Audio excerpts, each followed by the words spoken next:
Vamos lá, gravar o vídeo de novo sobre como utilizar a simulação, a LPS, via algoritmo Direct Loop. Bem, eu havia gravado no vídeo anterior, só que aí tive um problema com o vídeo, vou gravar novamente com os passos, tá? O link com as orientações, assim, descrição, na verdade, em linhas gerais da simulação, até mesmo código em Python, para quem quiser utilizar, eu vou colocar junto com o vídeo, junto com os arquivos de entrada. Todos eles estão aqui. A ideia é fazer a simulação para a cadeia de spin, todos os modelos de Heisenberg, todas as três simulações usam o modelo de Heisenberg. Cadeia de spin, escadas de spins e as escadas acopladas, tá? A ideia é obter somente o diagrama M por H, magnetização versus campo, tá? Então a orientação em primeiro lugar, é fazer a simulação para a cadeia de spin, fazer a simulação para a escada de spin, ou um ou outro, não precisa nem fazer as duas. Se fizer as duas, dá para apresentar no evento. Então, se for o caso, fazer pelo menos um para comparar o diagrama, o resultado, com o obtido pela referência, né? No caso aqui, o próprio grupo que criou e desenvolve o LPS. Tá? Fazer essa comparação. Aqui a gente tem o M por H para a cadeia, aqui para escada de spin. Depois de feito isso, comparado, tá tudo ok, pelo menos um dos dois. Aí você vai simular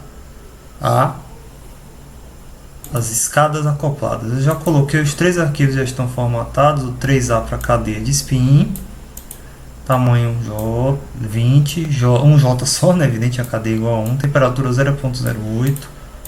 O mesmo para a escada de spin, né? L, J0, J1, T. O mesmo para escadas acopladas com J, J1, J0, J1 e J2, tá?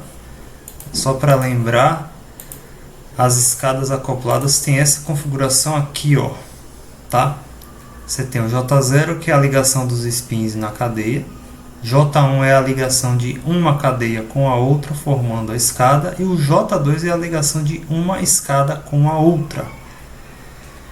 No limite em que J0 igual a J1 igual a J2, então se eu colocar aqui, ó, no arquivo de configuração das escadas acopladas, J0 igual a 1, J1 igual a 1, J2 igual a 1, por exemplo, nós teríamos a rede quadrada isotrópica. Então a ideia é começar com J2 pequeno e aumentando até chegar em 1, tá? Para que se tenha o M por H para a rede quadrada isotrópica via modelo de Heisenberg. Esses valores de H aqui são os valores do campo, são os valores predefinidos. As simulações, sugiro que na hora de simular ou para a cadeia ou para a escada, manter os Hs aqui, pode colocar mais ou menos, enfim. Ou então fazer para valores negativos também, por exemplo, de H igual a menos 1 até H igual a 1, né? Passando pelo H igual a 0, evidentemente, aí variando de 0.2 e 0.2, ou de 0.1 e 0.1, né? Então você vai menos 1, menos 0.8, menos 0.6, passando pelo 0 até 1, até H igual a 1 para obter o M por H. É só o M por H mesmo que vai interessar para a gente aqui, tá? O modelo é o Heisenberg quântico, spin meio, simulação Monte Carlo quântico. Mas o objetivo é fazer o teste para as escadas acopladas. Eu coloquei o valor J2 aqui igual a 0,002, mas aí a gente você pode ir aumentando até chegar no J2 igual a 1, que é o modelo isotrópico. Só uma coisa, por exemplo, para as escadas, tanto para as escadas quanto para as escadas acopladas, você pode colocar o J0 com sinal, digamos, menos 1, J1 com 1, ou então ter J0 e J1 positivos, colocar J2 negativo. Deixa para fazer esse experimento depois que tiver os dados para as escadas acopladas. Eu percebi no fórum de discussão que muita gente tem encontrado alguns probleminhas quando trabalham aí com os modelos frustrados e tal, quando inserem ligações competitivas, né, que competem, melhor dizendo, né, um J positivo, outro negativo, devido ao problema do sinal. Enfim, vamos testar primeiro para as escadas acopladas, né? Logo depois de fazer o teste ou da cadeia ou da escada de spin, fazer o teste para as escadas acopladas para ver qual é o comportamento do M por H. Então é interessante fazer o da escada de spin e depois fazer para as escadas acopladas para um J baixo e comparar os diagramas, tá? M por H. E aí depois que esses dados estiverem prontos, pode fazer um experimento aí com esses sinais diferentes aí, um dos J's positivo, outro negativo e assim vai. Aqui no próprio link dá para baixar os arquivos PARM 3A, 3B, mas eu já vou incluir junto com o vídeo esses arquivos prontos, tá? Esses valores de H, como eu falei, podem ser modificados. Bem, eu vou fazer a simulação agora. Eu já salvei os três numa pasta, né? Coloquei SSE teste aqui, já acessei via prompt de comando e agora eu vou fazer o teste só para a cadeia de spin, para mostrar como é que funciona a simulação e quais vão ser os comandos utilizados. Vou fazer só para alguns H's aqui, tá? Vou pegar só esses quatro primeiros aqui, H igual a 0, igual a 0.1, 0.2, 0.3, vou deixar os outros de fora. Depois você faz o teste com os outros. Deixa eu colocar aqui, para não esquecer. Coloquei até...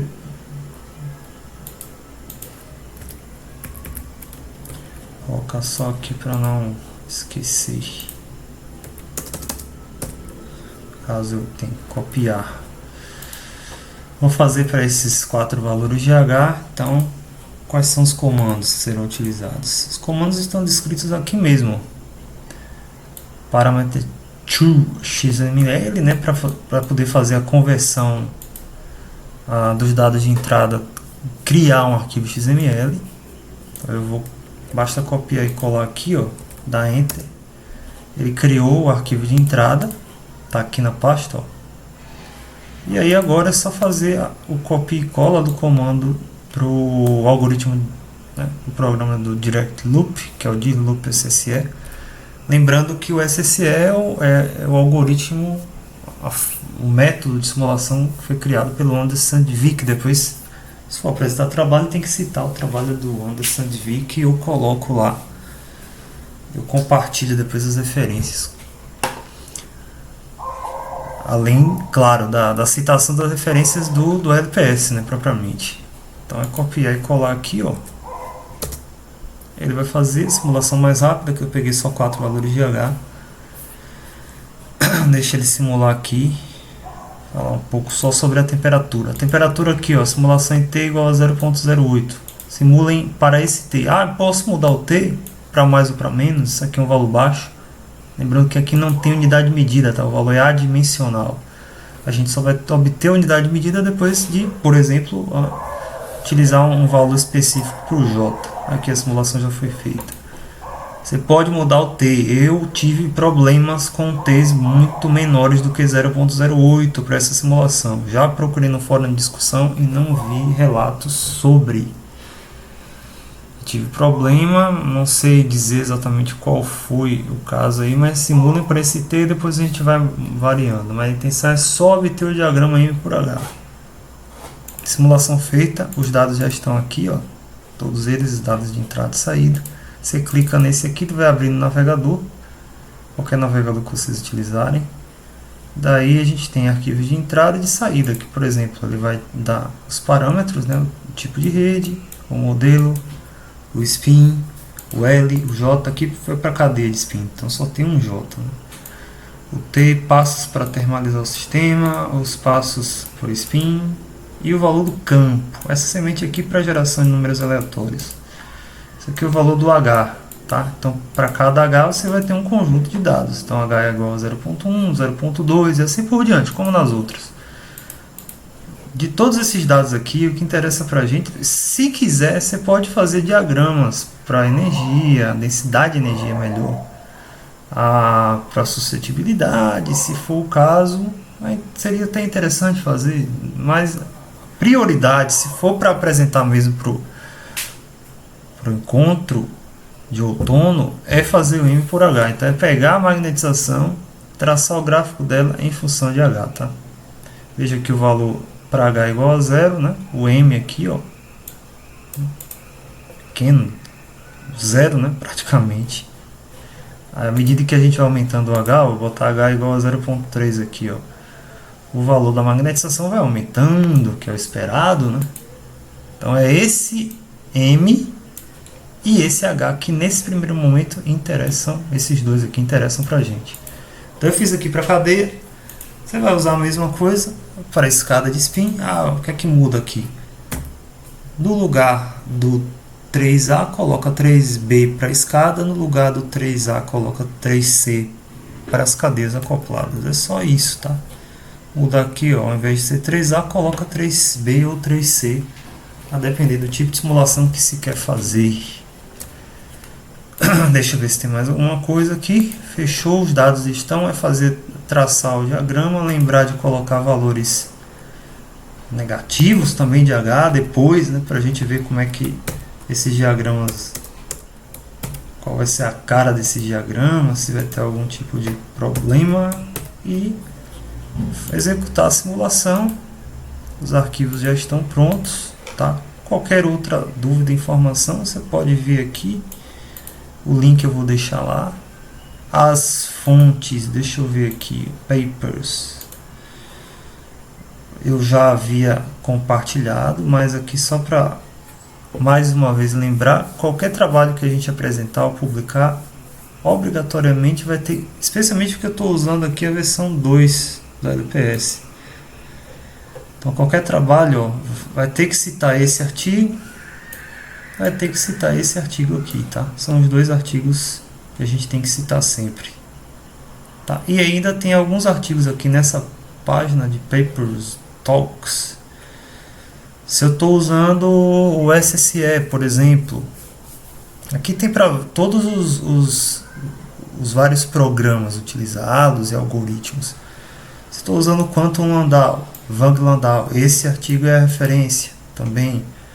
A gente vai usar SSE via o Direct Loop. Quais são os trabalhos a serem citados? São esses aqui, ó, tá? Só procurar aqui.